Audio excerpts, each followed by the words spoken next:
ঘরে যদি শুধু আলু আর ডিম থাকে তাহলে কিন্তু খুব সহজেই তৈরি করে নিতে পারবেন এই সহজ মজাদার নাস্তাটা। আর এই পাকোড়াটা এতটাই মজা হয়, একবার তৈরি করলে দেখবেন বারবার তৈরি করতে মন চাইবে। একবার তৈরি করে পরিবারের সবাইকে দিলে সবাই বারবার খেতে চাইবে। একদম অল্প উপকরণে এবং ঘরে থাকা উপকরণ দিয়েই তৈরি করা যায় এই নাস্তাটা। আর এই নাস্তাটা আমি কিভাবে বানিয়েছি দেখতে হলে সম্পূর্ণ ভিডিও জুড়ে সঙ্গে থাকুন। ভিডিওটি স্কিপ করবেন না, স্কিপ করে দেখলে কিন্তু অবশ্যই কোনো কিছু মিস করবেন। এই আলু পাকোড়া বানানোর জন্য এখানে আমি নিয়েছি 3টা আলু মাঝারি সাইজের। আলুগুলো কুচি করে কেটে নিয়ে ভালো করে ধুয়ে নিচ্ছি।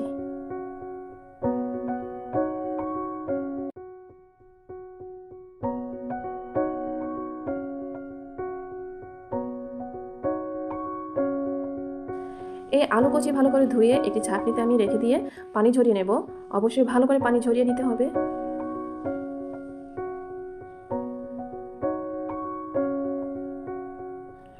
ছাঁকনি থেকে আলুগুলো একটা বাটিতে আমি নিয়ে নিয়েছি।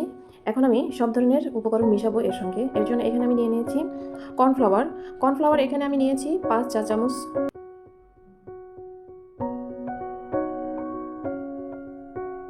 এখন দিয়ে দিচ্ছি পরিমাণ মতো লবণ। এখানে আমি হাফ টিস্পুনেরও অনেক কম নিয়েছি লবণ। দিয়ে দিলাম ভাজা জিরার গুঁড়া। আর এখানে আমি সাদা এবং কালো গোলমরিচ নিয়েছি, 10 থেকে 12টি গোলমরিচ নিয়েছি। আর নিয়েছি শুকনা মরিচ আমি তেলে ভেজে তারপরে ঠিক এভাবে ক্রাশ করে নিচ্ছি। গোলমরিচ এবং শুকনা মরিচ একসঙ্গে এরকম আধা ভাঙা করে বেটে নিব। এখন এগুলো আমি আলুর মধ্যে দিয়ে দিব।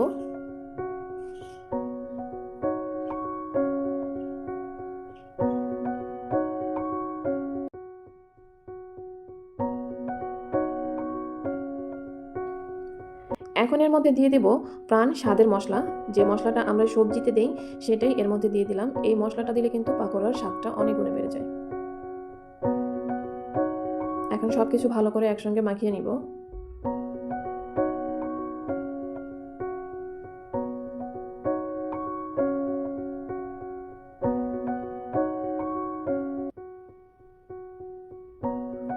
এখন এর মধ্যে দিয়ে দিব একটা ডিম।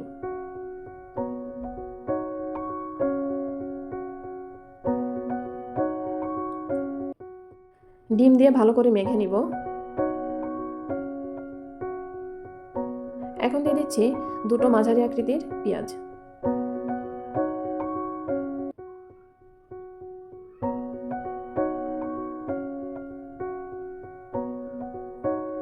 মাখানো হয়ে গেছে। এখন চলে যাব চুলোয়।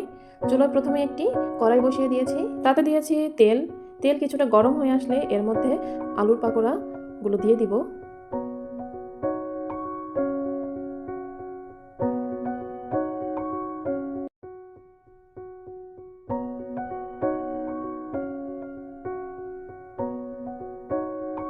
লো মিডিয়াম আঁচে এই আলুর পাকোড়াগুলো আমি ভেজে নিব। ভিডিওটি দেখতে দেখতে যারা এই পর্যায়ে এসেছেন, ভিডিওটি যদি ভালো লেগে থাকে অবশ্যই লাইক, কমেন্ট, শেয়ার করবেন। আর যারা আমার চ্যানেলে নতুন, এরকম রেসিপি কোয়ালিটির অনেক ভিডিও পেতে আমার চ্যানেলটি আপনারা চাইলে সাবস্ক্রাইব করে রাখতে পারেন, যেন কোনো ভিডিও আপলোড করলে আপনাদের কাছে নোটিফিকেশন পৌঁছে যায়। আলুর পাকোড়ার এক পাশটা আমার হয়ে এসেছে, আমি এখন সবগুলো উল্টিয়ে দিব।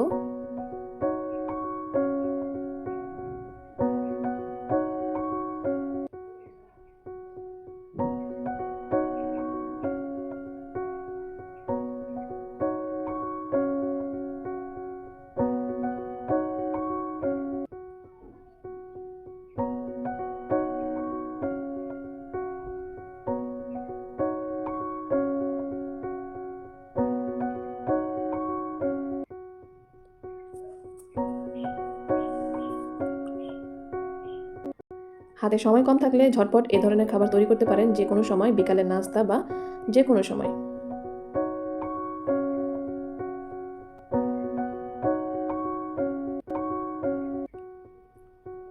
পাকোড়াগুলো কিন্তু হয়ে এসেছে।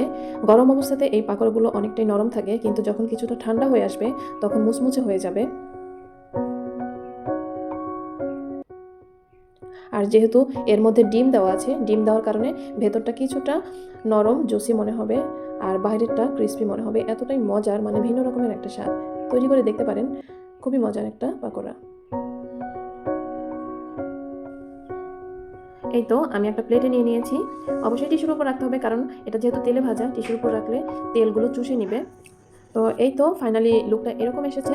অনেক মজার একটা পাকোড়া, আপনারাও বাসায় তৈরি করে দেখতে পারেন। আর আমার ভিডিওটি যদি ভালো লেগে থাকে অবশ্যই পাশে থাকবেন, আমাকে সাপোর্ট করবেন, কেননা আপনাদের সাপোর্ট ছাড়া কখনোই সামনের দিকে এগিয়ে যেতে পারবো না। তো এই তো আমি একটা পাকোড়া ভেঙে দেখাচ্ছি, তো দেখেই হয়তো আপনারা বুঝতে পেরেছেন কেমন হয়েছে। তো ভিডিওটি এই পর্যন্তই, সবাই ভালো থাকবেন, সুস্থ থাকবেন, আল্লাহ হাফেজ।